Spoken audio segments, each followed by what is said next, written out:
One of the things that I was thinking through as I was trying to figure out what to share or what to say about Shemaiah is just the fact that it's just been this really special story of resilience and overcoming the odds and in the end, victory. And I think that for those that don't know Shemaiah, you're in for a treat if you do get a chance to meet her and share kind of part of her story with you.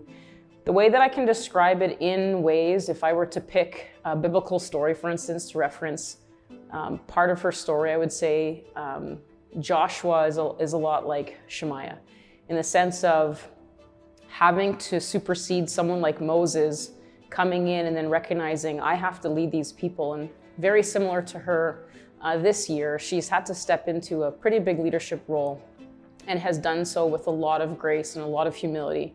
But it's also been really exciting to see how she has stepped into that. The fact that I've known her for so long, I start thinking about this 12, 13-year-old kid who often said, I can't go to university. I can't be a university student. I'm not big enough. I'm not smart enough. I can't speak English well enough. There's all these limitations. My family can't afford it, and on and on and on. And from anyone's perspective, Shemaiah should not be here right now.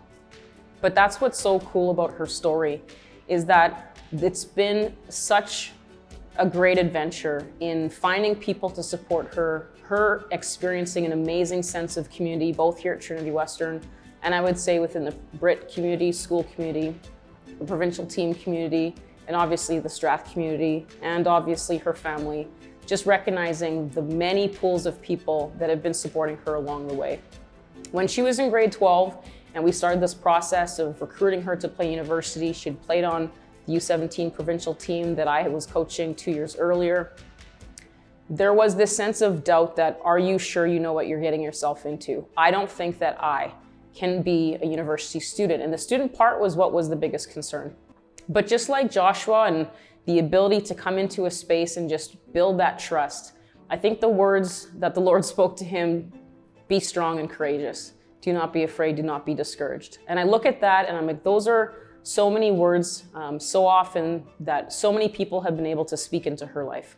So we're so proud of who you've become in this program. We know that we are just another group of people that have been able to support your journey through basketball and through school. In a few months, you're going to be graduating from university. And if I had told you 5 or 6 years ago that you were going to be a university graduate, I don't know if you would have believed me. But not only that, if we look at your emergence as a leader and your emergence as this great basketball player, there are so many things that have come into play, so many people that have been a part of your journey. But the one thing that I've always appreciated of you is that you acknowledge them. You acknowledge your family and the role that they've played in your life. You acknowledge your high school teachers, your community leaders, your provincial team leaders, your teammates. You are always willing to give the credit to everybody else. But at the end of the day, Shem, you put the work in and you've got the job done. We've been so grateful for your leadership and for who you've been as a young woman and who you've been as a leader this year.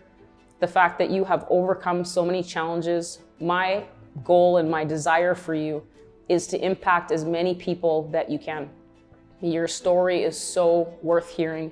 There are so many young kids that can look at you and say, if she can, so can I. And I just encourage you to keep finding your voice and keep encouraging others to be strong and be courageous. So thank you for your years of service in this program. Thank you for who you've allowed us to be this year. I know there's been so many challenges of what can we do this year, and look at how much we've done. And there's been times where you've taken this team on your back. And I think there's been times where you've had to step into difficult situations. But at the end of the day, each one of those steps is you continuing to step forward into the life that you are going to be living, and it's going to be a great life. So Shem, I wish you all the best. Be strong and courageous. Do not be discouraged, do not be afraid. You've been given so many tools, and I look forward to seeing what your future looks like as you step into, whether it's police work or playing professionally, in your professional life, in your private life, in your family life, all the things that are going to come to you. Keep being humble, that's who you are. Keep being proud of who you are, because it's a really special version. You've been created to be this unique person. We're so excited that we've been a part of your journey.